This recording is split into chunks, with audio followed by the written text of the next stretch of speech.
بسم اللہ الرحمن الرحیم۔ محترم ناظرین السلام علیکم۔ میں آج اس ویڈیو میں مقام ابراہیم علیہ السلام کے فریم کے بارے میں بیان کروں گی۔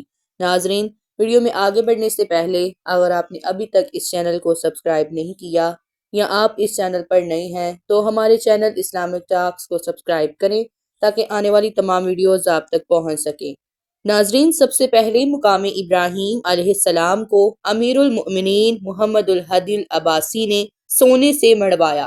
یہ واقعہ 161 ہجری کا ہے، کیونکہ اس سے معلوم ہوا تھا کہ مقام ابراہیم علیہ السلام پر عرصہ دراز گزرنے کی وجہ سے اس کے پھٹ جانے کا ڈر ہے، تو اس نے 1000 دینار بھیجے، جنہیں پگھلا کر مقام ابراہیم علیہ السلام پر چڑھا دیا گیا۔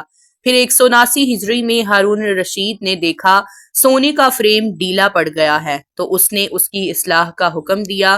مقام ابراہیم علیہ السلام میں ہیرے کے ذریعے سوراخ کیا گیا اور اس میں سونا پگھلا دیا گیا۔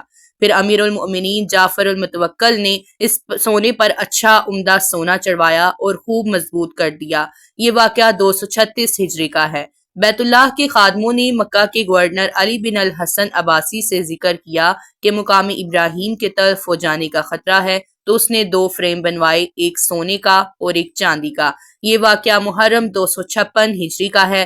اس نے مقام کو دفتر امارت میں منگایا اور گندھک کے ذریعے ایسی جڑی بوٹیاں پگھلائی گئی جن سے پتھر جڑ گیا، ورنہ اس سے قبل اس کے 7 ٹکڑے تھے، اور امیر المؤمنین معتمد العباس کے غلام بشر نے اسے مضبوطی سے باندھا۔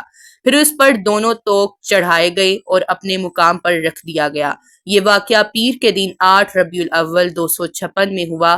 فاسی نے بیان کیا ہے کہ فاقی کے بیان کا خلاصہ ہے۔ الحاف فضلہ زمن کے منصف نے ذکر کیا ہے کہ ابراہیم بیگ نے مقام ابراہیم کی اصلاح و تجدید کی اور اس کے سونے اور چاندی کی تجدید کی اور سونے اور چاندی کے درمیان رنگ ڈلوایا۔ یہ واقعہ 1112 ہجری کا ہے، اور اس طرح مقام ابراہیم کے فریم کو مضبوط بنایا گیا۔ امید کرتی ہوں ناظرین کہ آپ سب کو یہ ویڈیو ضرور پسند آئی ہوگی۔